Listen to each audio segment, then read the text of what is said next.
At 0615 on July 30th, 1943, Staff Sergeant Michael Aruth crawled into the tail position of B-17 Tamleo at RAF Kimmelton, watching a gray English dawn that would carry him 500 m into Germany. 24 years old, 12 combat missions, 3 confirmed kills. The Luftwaffe had positioned over 300 fighters along the route to Kassel. Aruth settled onto the bicycle seat that served as his workstation. The tail gunner position measured 4 feet wide and 5 feet long. 2 Browning M250 caliber machine guns pointed backward through a plexiglass window. At 25,000 feet, the temperature outside would drop to -60 degrees Fahrenheit. His electrically heated suit was the only thing between survival and death by hypothermia. The 8th Air Force called it the loneliest job in the war. The tail gunner worked alone, separated from the rest of the crew by 40 feet of aluminum fuselage. No one to talk to, no one to help if something went wrong, just a man, 2 guns, and whatever the Luftwaffe sent his way. The statistics told the story. In the summer of 1943, the average B-7 crew survived 11 missions before being shot down, killed, or captured. Tail gunners died faster than anyone except ball turret gunners. German fighter pilots preferred attacking from the rear. The tail position absorbed the first bullets. By July, the 379th Bombardment Group had already lost 9 aircraft in just 2 months of operations. 90 men gone. The problem was geometry. German pilots understood that approaching from behind gave them the longest possible firing window. A Messerschmitt Bf 1009 closing at 350 miles per hour from the 6 o'clock position had nearly 10 seconds to aim and fire before passing the bomber. The tail gunner had those same 10 seconds to hit a target moving at combined speeds approaching 600 miles per hour. Most tail gunners never got the chance. The Focke-Wulf 190 carried 2 20mm cannons and 2 13mm machine guns. A single burst could shred the plexiglass bubble, kill the gunner, and disable the tail controls. Bombers without tail protection became easy targets. The fighters would circle back, line up, and finish the job. The standard Army Air Force's gunnery training taught gunners to wait, conserve ammunition, fire only at ranges under 300 yards. The theory made sense in a classroom. In combat, 300 yards meant the enemy was already shooting. By the time a tail gunner opened fire, he might already be dead. Aruth had watched it happen. On his 6th mission, a B-7 flying off Tandelo's right wing took a direct hit to the tail section. The gunner never fired a shot. The fighter came in fast, guns blazing, and the first rounds punched through the plexiglass before the American could react. The bomber fell out of formation, trailing smoke. 8 parachutes emerged. The tail gunner was not among them. The official doctrine demanded patience. Aruth questioned everything about it. The fighters attacked from maximum range because they knew American gunners would hold fire. The Luftwaffe pilots had learned the patterns. They exploited the training manual like a road map. If you want to see how Aruth challenged the doctrine that was getting tail gunners killed, please hit that like button. It helps us bring more forgotten stories to light. Subscribe if you haven't already. Back to Aruth. 186 B-17's lifted off from bases across eastern England that morning. 123 P-47 Thunderbolts would escort them partway, but fuel limitations meant the fighters would turn back over Belgium. The bombers would fly the final 200 m to Kassel alone. Aruth checked his ammunition belts. For 100 rounds per gun, 800 total. The manual said that was enough for a standard mission. Aruth had already decided the manual was wrong about everything else. By noon, he would find out if he was right. The cost of being wrong was a closed casket funeral and a telegram to his family. The formation crossed the English Channel at 14,000 feet still climbing. Aruth watched the water recede through his plexiglass window, the white cliffs of Dover shrinking to a pale line on the horizon. Ahead lay occupied France, then Belgium, then the heart of Nazi Germany. The P-47 escorts held position around the bomber stream. Their presence meant safety, but Aruth knew the arithmetic. The Thunderbolts carried enough fuel for roughly 90 minutes of combat flying. The mission to Kassel would take 6 hours. For most of the journey, the bombers would fly alone. Aruth had spent his first missions following doctrine. Wait for the fighter to close. Aim carefully. Fire in short bursts. Conserve ammunition. The training instructors at gunnery school had drilled it into every student. Ammunition was limited. Accuracy mattered more than volume. A disciplined gunner could make 800 rounds last an entire mission. The doctrine assumed the enemy would cooperate. The Luftwaffe did not. German pilots had studied American tactics. They knew the gunners waited until 300 yards, so they opened fire at 600 yards, pouring cannon shells into the bomber formations while the Americans held their triggers. By the time the tail gunners started shooting, the damage was already done. Aruth had calculated the problem differently. A Focke-Wulf 190 at 600 yards was not a difficult target. It was flying straight toward him, nose pointed directly at his position, presenting the largest possible profile. The closure rate meant the apparent size doubled every few seconds. A gunner who started firing early could walk his tracers onto the target, adjusting aim as the range decreased. The risk was ammunition. 800 rounds sounded like a lot until you divided it by the number of attacking fighters. A mission might see 15, 20, even 30 separate attacks. At 50 rounds per burst, the mathematics turned brutal. A gunner who fired early might run dry before the mission ended.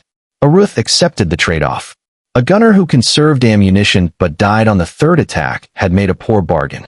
Survival required disrupting the enemy's attack before it succeeded. If that meant running low on bullets, he would deal with that problem later. Dead men had no use for reserve ammunition. His first test came on his fourth mission, a raid against submarine pins at St. Nazaire in June. A pair of Bf-109s approached from the 6 o'clock low position. The classic tail attack. Standard doctrine said, wait. Aruth opened fire at 700 yards. The tracers arced across the sky, falling short at first, then climbing toward the lead fighter. The German pilot saw the fire coming and broke off his attack, diving away before reaching effective cannon range. His wingman followed. Neither fighter scored a hit on Tanlio. The crew chief questioned Aruth after landing. The ammunition count showed he had expended nearly 200 rounds on a single engagement. At that rate, he would run out before reaching targets deep inside Germany. Aruth explained his reasoning. The crew chief remained skeptical. Other tail gunners heard about the incident. Some called it reckless. Wasting ammunition on long-range shots violated everything the Army Air Force is taught. The training manuals existed for reasons. Aruth was gambling with his crew's lives. But Tandalo kept coming home. Mission after mission, the bomber returned to Kim Bolton with its crew intact. Other aircraft in the 527th Squadron were not so fortunate. By mid-July, 3 bombers from the squadron had gone down. 30 men lost. Now crossing into Belgium on July 30th, Aruth watched the P-47 escorts waggle their wings and turn back toward England. The fuel gauges in the Thunderbolts demanded retreat. The bombers pressed on alone. Somewhere ahead, 300 German fighters were waiting. Aruth would need every round he had. He would also need to survive long enough to use them. The first measures appeared at 11:42, climbing from the southeast in groups of 4. Aruth counted 8, then 12, then stopped counting. The sky behind Tandalo filled with black crosses on yellow noses. The lead fighter began its attack run from the 6 o'clock high position, diving toward the bomber formation at 400 miles per hour. Aruth tracked the aircraft through his gun sight, watching the wingspan grow larger with each passing second. At 800 yards, he squeezed both triggers. The twin Brownings roared to life, sending a stream of tracers across the sky. The first rounds fell short, disappearing into empty air below the diving fighter. Aruth adjusted, walking the fire upward. At 600 yards, the tracers began connecting. Bright flashes sparked along the Messer's engine cowling. The German pilot broke hard right, smoke trailing from his aircraft. He never completed his firing pass. The fighter spiraled downward, disappearing into the cloud layer below. Aruth had no time to watch. The second attacker was already closing. This one came in lower, trying to slip beneath Aruth's field of fire. The angle was difficult, requiring him to depress his guns nearly to their mechanical limit. He fired anyway, sending a long burst toward the approaching fighter. The Focke-Wulf pilot flinched, pulling up early and releasing his cannon shells into empty sky above Tondilio. The attacks continued for 47 minutes.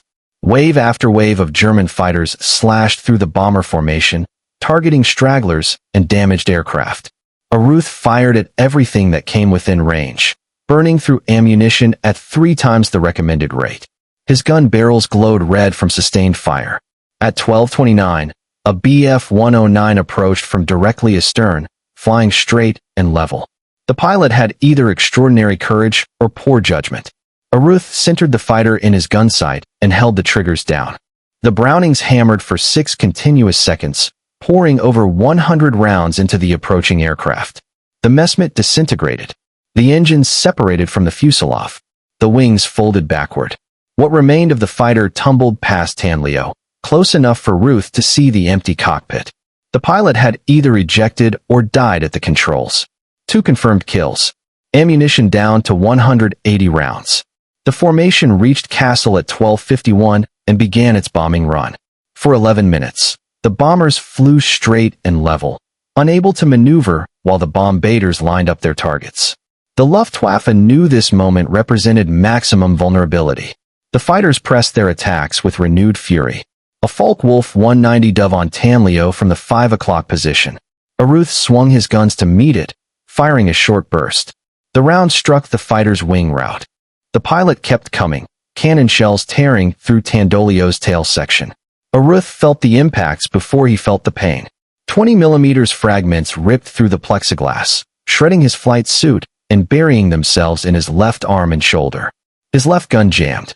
Hydraulic fluid sprayed across the compartment. He kept firing with the right gun. One-handed, bleeding. He tracked the wounded Wolf as it pulled away. A final burst caught the fighter's tail assembly. The aircraft snap rolled and dove toward the ground. His 3rd kill of the mission. The intercom crackled with voices from the crew. Someone was asking about damage. Someone else reported flak ahead. Aruth tried to respond, but his throat had gone dry. Blood pooled on the floor of his compartment, freezing almost instantly in the sub-zero air. 400 rounds expended. 63 remaining. 3 German fighters destroyed. And the mission was only half over. Tanlio still had to fly 250 miles back to England through the same gauntlet of fighters that had nearly killed him on the way in. Aruth wrapped a scarf around his wounded arm and waited for the next attack. The return flight began at 13:04. Tanlio turned westward with 185 other bombers, leaving Kassel burning beneath a column of black smoke. Aruth remained at his position, scanning the sky through blood-smeared plexiglass. The Luftwaffe was not finished.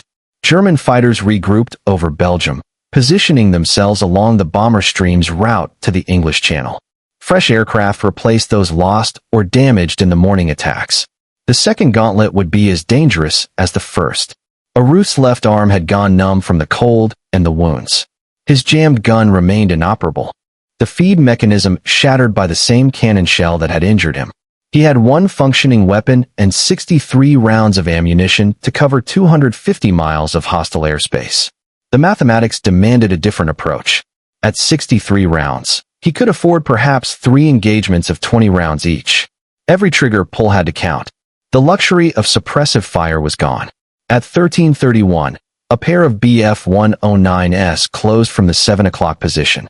Aruth waited until 500 yards, then fired a precise 12-round burst at the lead fighter. The tracers struck the engine cowling. The Messerschmitt rolled inverted and dove away, trailing glycol coolant. The wingmen broke off without attacking. 51 rounds remaining. Tandil crossed into France at 14:15. The fighter attacks diminished as the Luftwaffe reached the limit of their operational range. By 14:47, the bomber formation had outrun the last German interceptors. The English Channel appeared on the horizon 20 minutes later. The landing at Kimmelton came at 15:52. Aruth could not climb out of his compartment without assistance. Ground crew pulled him through the narrow hatch and carried him to a waiting ambulance. The flight surgeon counted 11 separate fragment wounds in his arm, shoulder, and upper back. Word spread through the 379th Bombardment Group. Within hours, the tail gunner on Tanlio had scored 3 confirmed kills and 2 probables while wounded, operating a single gun with 63 rounds of ammunition. The mission intelligence report noted his early engagement technique as a contributing factor to the bomber's survival. Other tail gunners began asking questions. The standard doctrine said, "Wait until 300 yards." Aruth had opened fire at 800. The doctrine said, "Conserve ammunition." Aruth had burned through 700 rounds before getting hit. The doctrine produced dead gunners. Aruth was still alive. The 527th Squadron's gunnery officer reviewed the combat footage from Tamlio's mission. The gun camera showed Arutha's tracers reaching out far beyond normal engagement range, disrupting attack runs before the German pilots could establish firing solutions. The early fire forced the enemy to maneuver, degrading their accuracy and reducing hits on the bomber. By mid-August, 3 other tail gunners in the squadron had adopted variations of Arutha's technique. Their survival rates improved. The bombers they protected returned with less damage. The correlation was difficult to ignore. The 379th Group commander received a preliminary report on September 1st. The data suggested that aggressive early fire reduced bomber casualties by disrupting coordinated fighter attacks. The implications challenged 2 years of established gunnery doctrine. Meanwhile, Aruth recovered from his wounds at the station hospital. The fragment damage had missed major blood vessels and nerves. The flight surgeon cleared him for duty on August 19th, 3 weeks after the Castle mission. Tamlio had a new aircraft waiting. The old bomber had been written off after accumulating too much battle damage for economical repair. The replacement carried the same name and the same crew. Aruth climbed back into the tail position on August 26th. The Luftwaffe had noticed something changing in the American bomber formations. Their intelligence officers were studying the problem. Luftwaffe intelligence officers noticed the pattern in early September. American tail gunners were opening fire earlier, sometimes at ranges exceeding 600 yards. The change disrupted attack formations that had worked reliably for months. German fighter pilots reported the shift in debriefings across occupied Europe. The approach from 6 o'clock, once the safest angle against B-7 formations, was becoming increasingly dangerous. Tracers reached out before pilots could establish stable firing platforms. The psychological effect was significant. A pilot watching tracers stream toward his aircraft at long range instinctively maneuvered even when the rounds were falling short. The Luftwaffe's tactical response came in 3 phases. First, they increased approach speeds, diving on bomber formations at maximum velocity to reduce exposure time. Second, they shifted attack angles, approaching from the high 6 o'clock position where gravity would assist their pull-out. Third, they began targeting specific aircraft that appeared to have aggressive gunners, hoping to eliminate the threat before it could spread. None of these adaptations solved the fundamental problem. Faster approaches meant less accurate shooting. Steeper angles increased the difficulty of tracking targets through the dive. Targeting aggressive gunners required identifying them in advance, which was nearly impossible in the chaos of a running air battle. The 379th Bombardment Group flew 11 missions between August 26th and September 5th. Aruth participated in 4 of them, adding 2 more confirmed kills to his record. Other tail gunners in the group claimed an additional 7. The Luftwaffe's loss ratio against the Triangle K bombers was climbing. German fighter commanders tried concentrating their attacks. Instead of spreading interceptors across the entire bomber stream, they massed against single groups, hoping to overwhelm defensive fire through sheer numbers. The tactic produced results on September 3rd when concentrated attacks against the 100th Bombardment Group destroyed 8 aircraft in 15 minutes. The 379th escaped that slaughter by flying in a different position within the combat box. But the lesson was clear. The Luftwaffe was adapting, searching for weaknesses in the new defensive approach. The air war over Europe had become a contest of tactical innovation, with each side studying the other's methods and developing countermeasures. Aruth understood the stakes. His technique worked because it surprised the enemy. Once the Germans developed effective responses, the advantage would disappear. Every mission was a test, every engagement a data point that both sides would analyze. The temporary edge that aggressive fire provided was eroding with each passing week. The mission scheduled for September 6th would target Stuttgart deep in southern Germany. The route would carry the bombers over 500 m of enemy territory, the longest penetration the 8th Air Force had attempted that month. Intelligence predicted heavy fighter opposition from bases in France, Belgium, and Germany itself. Stuttgart manufactured ball bearings, components essential to every vehicle, aircraft, and weapon in the German arsenal. The strategic importance made it one of the most heavily defended targets in Europe. Flak batteries ringed the city. Fighter squadrons were positioned along every likely approach route. The briefing on September 5th laid out the challenge. The 379th would fly in the lead position of the combat wing, responsible for navigation and bomb aiming for the formations following behind. Lead position meant absorbing the first fighter attacks. It meant flying straight and level while other groups maneuvered. It meant maximum exposure to everything the Luftwaffe could throw at them. Aruth checked his guns that evening. Both Brownings were freshly serviced, the feed mechanism smooth, the barrels replaced after accumulating too many rounds. He loaded 1,200 rounds instead of the standard 800. The extra ammunition added weight, but weight seemed less important than firepower. Tomorrow would test everything he had learned. Tomorrow would determine whether his methods could survive the most dangerous mission of his career. The Stuttgart mission launched at 0540 on September 6th. 187 bombers climbed into an overcast English sky, forming up over the North Sea before turning southeast toward occupied Europe. Tandalo flew in the lead element of the 379th formation, positioned where Aruth would face the first attacks from any direction. The fighters found them over France at 0915. Messers and Fall Wolves rose from airfields across the region, climbing to intercept the bomber stream before it reached German airspace. The initial attacks came from the 11 o'clock position, head-on passes that tested the nose gunners rather than the tail. Aruth waited, watching contrails multiply behind the formation. The Luftwaffe was building strength, assembling fighters from multiple units into a concentrated force. By 0940, intelligence estimates counted over 100 interceptors tracking the bombers. The rear attacks began at 10:08. A staffel of 12 Bf 109s positioned themselves 2,000 feet below the formation, then pulled up in a climbing attack from the 6 o'clock low. Aruth opened fire at 700 yards, sending tracers into the lead element. 2 fighters broke off immediately. A third absorbed multiple hits and fell away smoking. The remaining 9 pressed their attack. Cannon shells ripped through the formation, striking bombers throughout the 379th combat box. The B-7 flying off Tandolio's left wing took hits to its number 3 engine. Another bomber in the low squadron began trailing fuel from ruptured tanks. Aruth kept firing, shifting from target to target as fighters flashed through his field of view. His ammunition counter dropped steadily. 600 rounds, 500, 400. The attacks showed no sign of diminishing. At 10:31, a F-Wolf 190 dove on Tandalo from directly above and behind, using the sun to mask its approach. Aruth spotted the fighter too late. 20mm shells punched through the tail section before he could bring his guns to bear. The impacts threw him against the plexiglass. His left gun was destroyed, the receiver shattered by a direct hit. Fragments tore through his flight suit, opening wounds across his arms and scalp. Blood poured down his face, partially blinding him.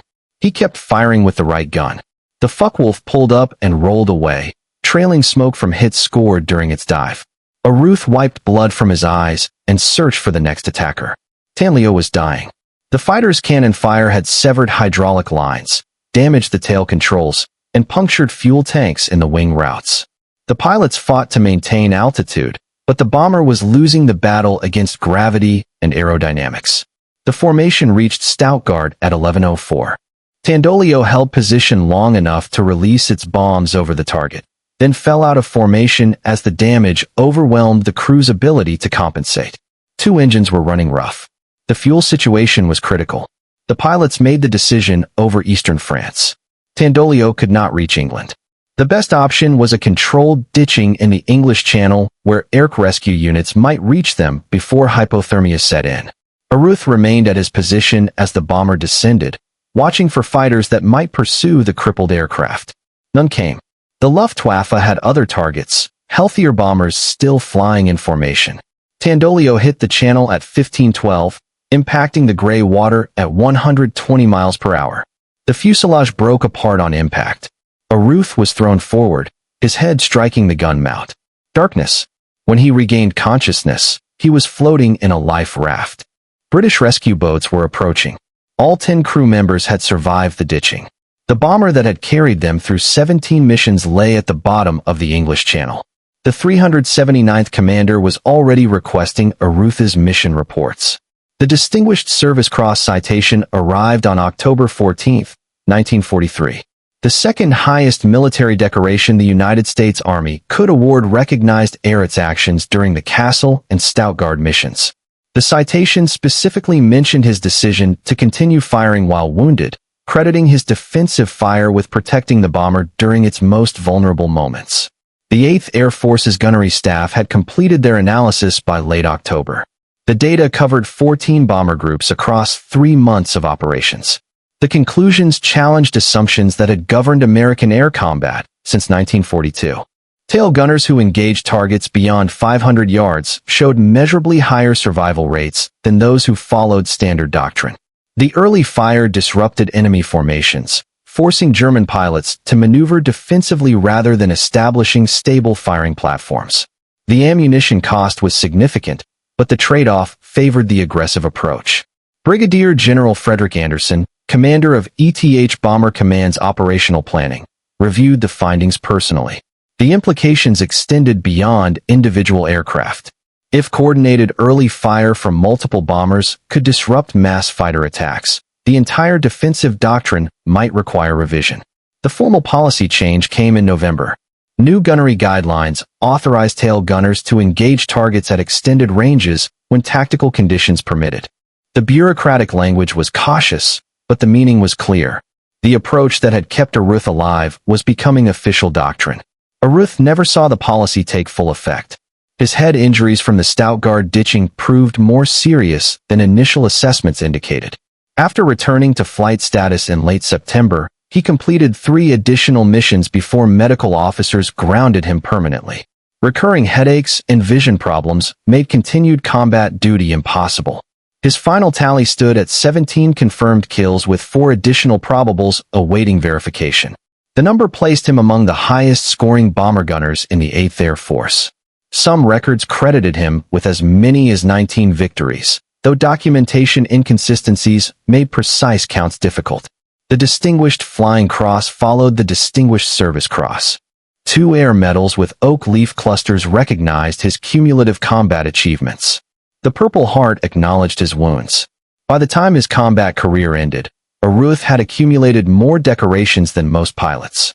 The 379th Bombardment Group continued operations for another 18 months, flying through the winter of 43, the invasion summer of 44, and the final campaigns of 45. The tactics Ehret had pioneered spread throughout ETH Bomber Command. Tail gunners across the 8th Air Force adopted variations of early engagement doctrine. The statistical impact emerged gradually. Bomber loss rates declined through 1944, though multiple factors contributed. Longer-range fighter escorts reduced exposure to unprotected combat. Improved aircraft systems enhanced survivability. But defensive gunnery also played a role, and the shift toward aggressive fire was part of that improvement. German fighter pilots noticed the change. Interrogation reports from captured Luftwaffe air crew mentioned the increased danger of tail attacks against American formations. The easy kills that had characterized early bomber interceptions became progressively harder to achieve. Some pilots shifted entirely to head-on attacks, accepting the higher closure rates in exchange for avoiding concentrated rear hemisphere fire. Ehret shipped home to the United States in early 1944. The Army Air Forces assigned him to training duties, passing his combat experience to new gunners preparing for deployment overseas. He spent the remainder of the war teaching others the techniques that had kept him alive. The students who passed through his courses carried his methods into combat over Germany, over Japan, over every theater where American bombers faced enemy fighters. What he did after the war surprised everyone who knew him. Michael Ehret did not leave military service after the war ended. He transferred to the newly formed United States Air Force in 1947 and continued serving for another 15 years. The man who had survived the deadliest skies over Europe chose to remain in uniform until 1962, retiring at the rank of Master Sergeant. The decision puzzled some who knew his history. Ehret had accumulated enough combat experience for several lifetimes. He had been wounded twice, ditched in the English Channel, and faced death more times than official records could capture. Most veterans with similar experiences wanted nothing more than civilian life. Ehret saw it differently. The Air Force had given him purpose during the darkest years of the century. The skills he developed had saved lives. Not just his own, but the crews who flew with him and the gunners who learned from his methods. Walking away felt like abandoning something important. His post-war years were quiet. He married, raised a family, and rarely spoke about his combat experiences. The medals stayed in a drawer. The memories stayed locked away.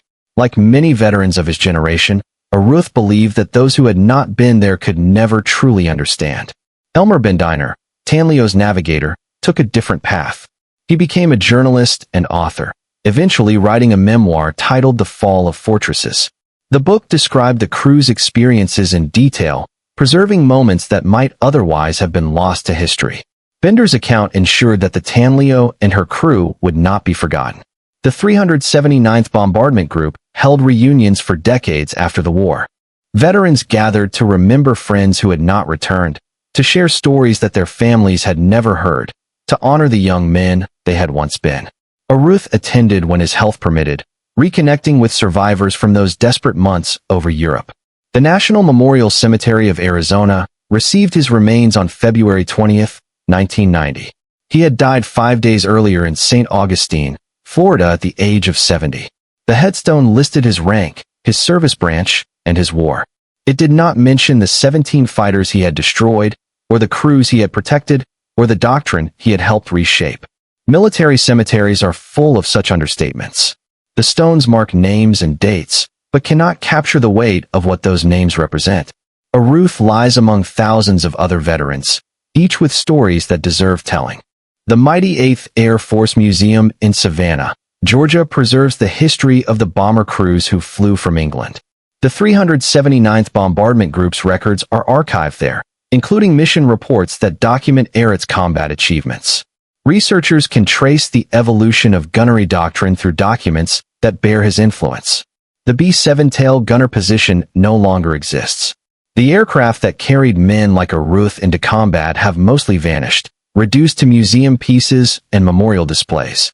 But the principles he demonstrated, the value of aggressive action over passive defense, the willingness to challenge doctrine that was getting men killed, those principles endure. If this story moved you the way it moved us, do me a favor, hit that like button. Every single like tells YouTube to show this story to more people. Hit subscribe and turn on notifications. We rescue forgotten stories from dusty archives every single day. Stories about tail gunners who protected their crews with courage and innovation. Real people, real heroism. Drop a comment right now and tell us where you are watching from. Are you watching from the United States, United Kingdom, Canada, Australia? Our community stretches across the entire world. You are not just a viewer. You are part of keeping these memories alive. Tell us your location. Tell us if someone in your family served. Just let us know you are here. Thank you for watching, and thank you for making sure Michael Aruth does not disappear into silence. These men deserve to be remembered, and you are helping make that